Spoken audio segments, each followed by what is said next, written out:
Hey guys, welcome all of you to career with us. So जैसा आप सब लोगों को पता है कि जीकेपी बॉर्डर बटालियन का जो कोर्स है हमारे चैनल पे वो चल रहा है धीरे धीरे करके। और इसका जो सिलेबस है वो भी ऑलमोस्ट कंप्लीट हो चुका है। और ये ज्योग्राफी का आज लेक्चर नंबर 5 रहने वाला है। आई थिंक इसके पहले 3-4 लेक्चर अपलोड हो चुके हैं। अगर आपने वो नहीं देखे हैं तो पहले वो देख लीजिए, फिर इस वीडियो पर आइए, क्योंकि ऐसे आप अभी बीच में से देख लोगे तो आपको समझ भी कम आएगा और थोड़ा इंटरेस्ट भी नहीं बनेगा। तो अगर आप सारे पीडीएफ वगैरह चाहते हो, जो इतने भी मैं पढ़ाता हूँ, तो वो मैं टेलीग्राम चैनल पर डाल देता हूँ। टेलीग्राम चैनल की लिंक आपको डिस्क्रिप्शन बॉक्स में मिल जाएंगी। और अगर आपने करियर डॉट विद अस को इंस्टाग्राम पर फॉलो नहीं कर रहा है तो वहाँ पर भी फॉलो कर लीजिए। अगर आप ट्विटर पर हैं तो ट्विटर हैंडल भी तो आपको स्क्रीन पे दिख रहा होगा। सभी के लिंक आपको डिस्क्रिप्शन बॉक्स में मिल जाएंगे। और उसके बाद मैं बता दूं कि जो मैथ और हिस्ट्री के लेक्चर्स हैं, बाकी जितने भी यानी कि जेके बॉर्डर बताने के लिए जितने भी लेक्चर हैं, वो सारे आपको चैनल की प्लेलिस्ट वाले सेक्शन में मिल जाएंगे। प्लेलिस्ट के लिंक जो हैं सारे वो डिस्क्रिप्शन में भी मैं दे दूँगा और आपको ऊपर आई बटन में भी आ रहा होगा। और बाकी आप चैनल में भी जाके प्लेलिस्ट वाले सेक्शन में जाके सारी प्लेलिस्ट देख सकते हैं। सारी की सारी जो प्लेलिस्ट बॉर्डर बटालियन के लिए बनाई है वो सारी की सारी इंपॉर्टेंट है। उसमें से क्वेश्चन आपके पूछे जाएंगे, तो प्लेलिस्ट को एक बार जरूर चेक कीजिए। तो चलिए बिना टाइम वेस्ट किए भी आज का लेक्चर शुरू करते हैं। तो लास्ट लेक्चर में हमने सॉइल्स पढ़ लिए थे, इंडिया के जितने भी मेजर सॉइल्स हैं, जिस तरह से उनको डिवाइड करा गया है और कौन कौन सी सॉइल कहाँ पर पाई जाती है, तो वो मैंने आपको सारा बता दिया था। आई थिंक मैंने एल्यूबल सॉइल का थोड़ा सा यहाँ पर पार्ट छोड़ दिया था, तो वो मैं आज बता देता हूँ। तो जो एल्यूबल सॉइल है वो हमारी पाई कहाँ पर जाती है वो मैंने नहीं बताया था। ये होती है सूटेबल फॉर ऑल क्रॉप्स। सबसे बेस्ट सॉइल होती है ये, क्योंकि ये सभी सॉइल के लिए सूटेबल होती है। ये मैंने बताना भूल गया था। और कौन सी जगह पर पाई जाती है, ये यूपी यानी कि उत्तर प्रदेश, पंजाब, बिहार, उत्तराखंड, हरियाणा और आंध्र प्रदेश वाली साइड भी ये देखने को मिलती है एल्यूबल सॉइल। तो ये मैं लास्ट वाली वीडियो में बताना भूल गया था, तो वो मैं आज बता देता हूँ। तो चलिए आज हम नया टॉपिक शुरू करते हैं ज्योग्राफी का, वो है एग्रीकल्चर ऑफ इंडिया। इसमें से क्वेश्चन काफ़ी ज़्यादा पूछे जाते हैं, कौन सी क्रॉप कहाँ पर पाई जाती है, और जितना भी है एग्रीकल्चर का वो मैं आज आपको बता दूंगा। तो एग्रीकल्चर ऑफ इंडिया को स्टार्ट करते हैं। India is agriculture country. सभी को पता है कि इंडिया की एग्रीकल्चर कंट्री है, यानी कि इंडिया की मोस्ट इकोनॉमी किस पे डिपेंड करती है, एग्रीकल्चर पर डिपेंड करती है। ठीक है, 60 to 65% population depend upon agriculture. ये मैंने आपको बताया अभी। Population in agriculture field decrease continuously. इसका मतलब क्या है कि जो एग्रीकल्चर जितना पहले होता था इंडिया में, वो आज हमें देखने को नहीं मिलता है। अभी क्या है कि एग्रीकल्चर कम हो रहा है और लोग जॉब्स की तरफ, बिजनेस की तरफ, बाकी बिजनेस की तरफ ज़्यादा जाते हुए दिखाई दे रहे हैं। ठीक है, उसके बाद आगे बढ़ते हैं। और जो रीजंस क्या हैं इनके एग्रीकल्चर कम होने के इंडिया में, वो है वाटर की सप्लाई, यानी कि डिपेंडिंग ऑन मानसून। एक क्या है, डिपेंडिंग ऑन मानसून, यानी कि मानसून पे लोग काफ़ी ज़्यादा डिपेंड रहते हैं। मानसून मतलब कि जो बरसात जिसको आप बोलते हो, बारिश जो सीज़न में गर्मी में पड़ती है, उसके ऊपर लोग ज़्यादा डिपेंडेंट रहते हैं। तो उससे क्या होता है, कई बार वो कम पड़ जाती है, कई बार वो ज़्यादा पड़ जाती है, तो उसकी वजह से जो है फसल को नुकसान होता है। इसलिए एग्रीकल्चर जो है वो इंडिया में कम होता हुआ दिखाई दे रहा है। और एक दो फैक्टर और है, अगर आपसे एग्जाम में पूछ लिया जाए तो। वैसे पूछेगा नहीं आपसे कोई, क्योंकि ये थोड़ा डिफिकल्ट लेवल का बन जाता है। तो दूसरा है क्रॉप साइकिल डिस्ट्रीब्यूशन, यानी कि क्रॉप साइकिल डिस्ट्रीब्यूशन मतलब कि यहाँ पर हमें राइस होगा, वहाँ पर राइस ही लोग लगाएंगे, और वीट होगा तो वीट ही लगाएंगे, यानी कि क्रॉप रोटेशन लोग कम करते हैं। तो उसकी वजह से क्या होता है कि लैंड की फर्टिलिटी कम होती है, इसलिए क्रॉप साइकिल डिस्ट्रीब्यूशन अच्छा नहीं है इंडिया में।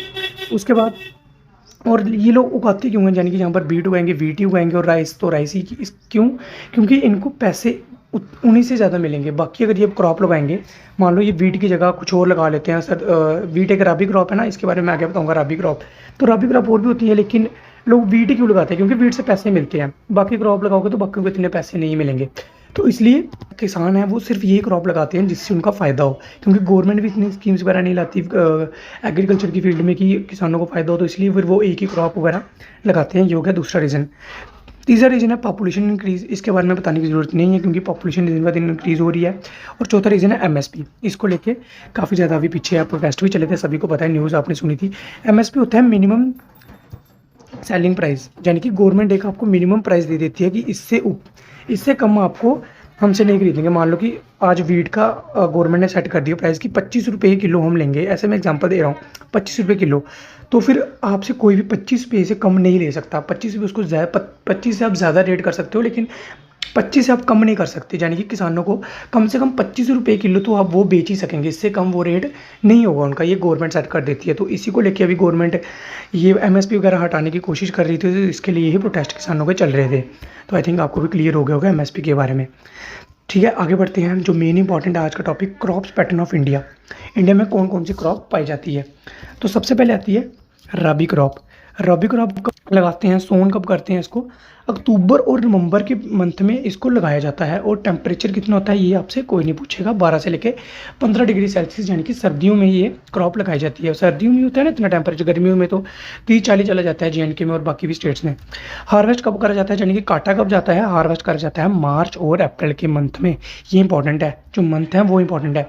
कब लगाया जाता है, अक्टूबर और नवंबर में लगाया जाता है, और काटते कब हम मार्च और अप्रैल में रबी क्रॉप को काटा जाता है। उसके बाद इसकी एग्जाम्पलें कौन सी हैं, ये पूछा जाता है। वीट है, मस्टर्ड है, पी है, पोटैटो, पल्सीज और ग्रेन्स वाली जितनी भी क्रॉप्स हैं वो सारी रबी क्रॉप्स के अंदर ही आती हैं। ग्रेन्स यानी कि ग्रेन्स वाली मैंने आपको बताया था, बारले वगैरह हो गए, जितनी भी ग्रेन्स वाली क्रॉप होती हैं जिनमें हमें दाने मिलते हैं, ठीक है, ये याद रखो। और ग्रीन वाली जितनी भी क्रॉप है वो रबी क्रॉप के अंदर आती है। उसके बाद आती है खरीफ क्रॉप। खरीफ क्रॉप कौन सी होती हैं, नीड मोर वाटर, अभी वाटर जिनको ज़्यादा चाहिए होता है वो होती हैं खरीफ क्रॉप। और ये कब लगाई जाती हैं, गर्मियों में, यानी कि जून जुलाई में इनको लगाया जाता है मानसून के सीज़न में। जैसे राइस, सभी को पता भी राइस लगाए जाएंगे। उसके बाद हार्वेस्ट कब करा जाता है इनको, अक्टूबर और नवंबर के मंथ में खरीफ क्रॉप को हार्वेस्ट करा जाता है। और इसकी एग्जाम्पलें क्या है, इसकी एग्जाम्पलें हैं राइस, ज्वार, बाजरा, मेज़, कॉटन, जूट, ये सारी जो हैं वो रबी क्रॉप्स हैं, ठीक है, सॉरी खरीफ क्रॉप्स हैं ये सारी की सारी, राइस, ज्वार, बाजरा, मेज़, कॉटन और जूट, ठीक है। उसके बाद आगे बढ़ते हैं। उसके बाद आती है जैद क्रॉप। ये इंपॉर्टेंट है, जैद क्रॉप क्यों इंपॉर्टेंट है, क्योंकि ये रबी क्रॉप जब काटते हैं और जब खरीफ क्रॉप लगानी होती है उसके बीच वाला जो टाइम पीरियड होता है ना, उसमें जैद क्रॉप लगाई जाती है। देखिए यहाँ पर रबी क्रॉप कब हार्वेस्ट कर रहे थे, मार्च और अप्रैल में, और खरीफ क्रॉप कब कब लगा रहे थे, जून और जुलाई में, यानी कि अप्रैल के बाद मई, और जो जून वाला भी मंथ है कई बार जुलाई में चले जाते हैं ना, तो मार्च अप्रैल जून, यानी कि मार्च अप्रैल जून में जो बीच वाले ये 3 मंथ होते हैं ना, इसमें ये लगाई जाती है जैद क्रॉप। देखिए सोन कब करा जाता है, मार्च या अप्रैल में इसको लगाया जाता है, अप्रैल भी आप लिख लीजिए। और हार्वेस्ट करा जाता है जून के मंथ में, यानी कि जब हमने खरीफ क्रॉप लगानी होती है। तो आप खुद गैस कर लो कि इस टाइम पीरियड के बीच में कौन सी ज़्यादा फसल लगाई जाएगी। तो इसमें लगाए जाते हैं ज़्यादा वेजिटेबल, क्योंकि फसल को तो टाइम लगता है, इसमें लगाए जाते हैं वेजिटेबल, ककम्बर यानी कि खीरा। और ककम्बर हमारा इंडिया का भी, मैं बता दूं करंट अफेयर का क्वेश्चन है, ककम्बर अभी जो रिपोर्ट है जनवरी में, तो इंडिया जो है ककम्बर का लार्जेस्ट एक्सपोर्टर बन गया है वर्ल्ड में। ककम्बर का लार्ज एक्सपोर्टर कौन सी कंट्री बन गई है, इंडिया की। मैं करंट अफेयर वाली वीडियो में फिर से करवाऊंगा। ककम्बर लगाया जाता है जैद क्रॉप में, और वाटरमेलन वगैरह अभी चल रहा है ना मंथ वाटरमेलन का, ये सारा जैद क्रॉप के अंदर आता है। चलिए अब जो इंपॉर्टेंट क्रॉप्स हैं हमारे इंडिया की वो उनको पढ़ लेते हैं थोड़ा थोड़ा। जो इंपॉर्टेंट है मैं वही बताऊंगा। सबसे पहले आती है राइस, मोस्ट इंपॉर्टेंट, क्योंकि इंडिया में सबसे ज़्यादा कंज्यूम करी जाती है। It is tropical plant. Tropical मतलब कि यहाँ पर पानी वगैरह चाहिए होता है, उसको बोलते हैं ट्रॉपिकल, यहाँ पर पानी वगैरह रहता है, ठीक है। डिपेंड ऑन मानसून टोटली, सभी को पता है कि राइस को लगाने के लिए पानी सबसे ज़्यादा चाहिए होता है, यानी कि ये पूरी की पूरी क्रॉप टोटली मानसून पे डिपेंडेंट होती है। अगर मानसून नहीं आया तो ये क्रॉप भी पूरी की पूरी ख़राब हो जाती है, ठीक है। It is India's most food crop, मैंने आपको बताया इंडिया में सबसे ज़्यादा कंज्यूम करा जाता है राइस को।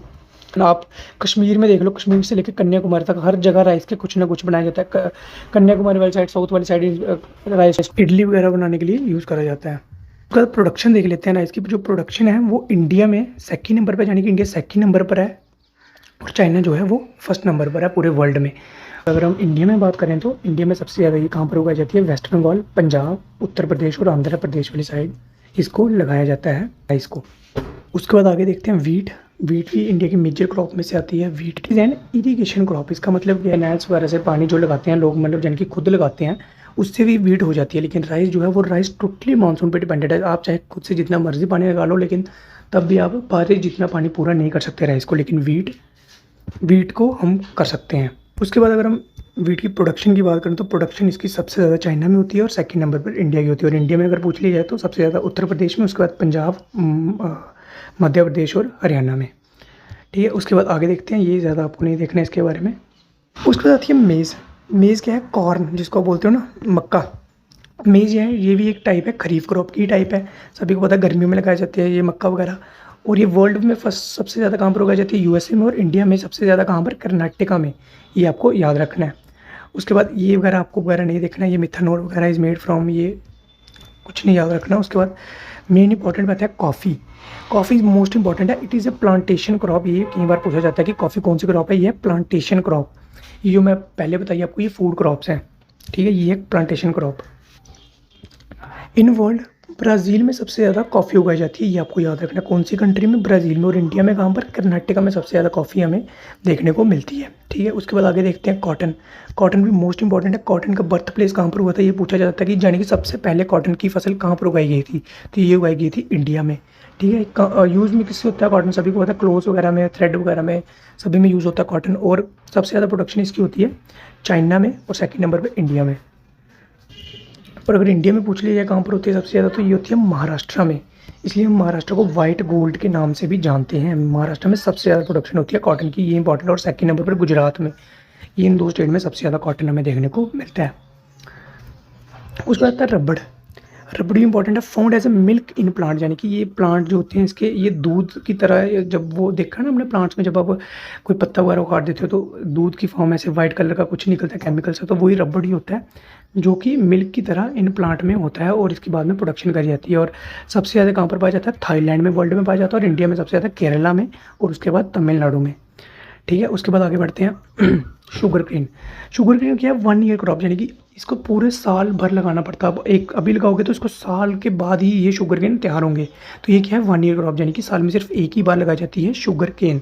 बाकी क्रॉप्स क्या 6 महीने में तैयार हो जाती हैं, लेकिन शुगर केन पूरा 1 साल का पीरियड लेती है शुगर केन क्रॉप। तो ये आपको याद रखना है, 1 ईयर क्रॉप।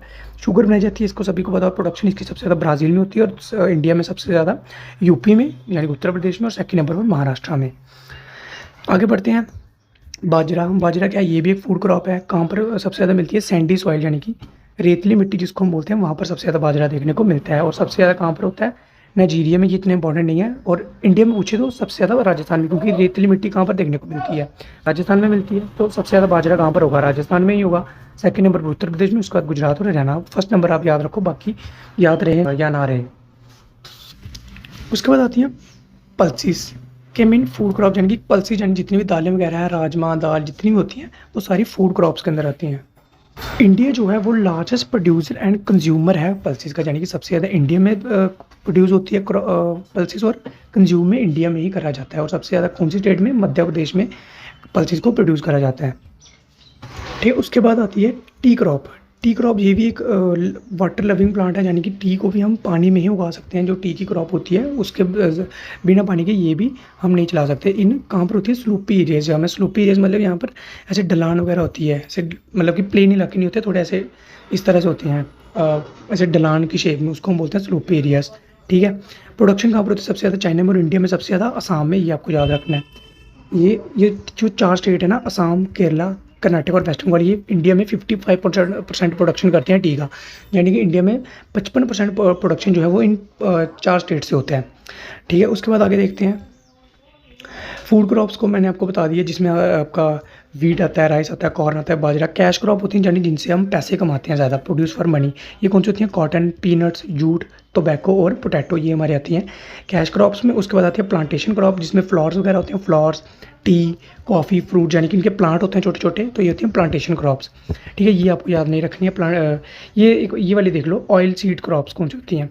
ये स्ट्यूमुलेटेड वाले रहने दो। ऑयल सीड्स क्रॉप देख लो, गिव अस ऑयल, जिनसे हमें ऑयल मिलता है, तो कौन सी होती है? वो मस्टर्ड, सनफ्लावर्स, पीनट्स, वो मूंगफली का भी तेल होता है ना, तो ये हमारी आती है ऑयल सीड्स क्रॉप में। पीनट हमारी कैश क्रॉप में भी आती है और ऑयल सीड क्रॉप्स में भी आती है, ये आपको याद रखना है, ठीक है। तो जो एग्रीकल्चर का जितना भी पार्ट था, जितनी भी मेजर क्रॉप्स हैं इंडिया की, वो मैंने आपको अच्छे से बता दी हैं। अगर मेरे से कुछ छूट गया तो वो मेरे को बता देना, और अगर वीडियो अच्छी लगी तो लाइक कर देना, तो दोस्तों के साथ थोड़ी शेयर वगैरह करो वीडियो। तो मिलता हूँ आपसे ऐसे ही नई वीडियो में, तब तक के लिए bye bye, take care and all the very best for your upcoming exam.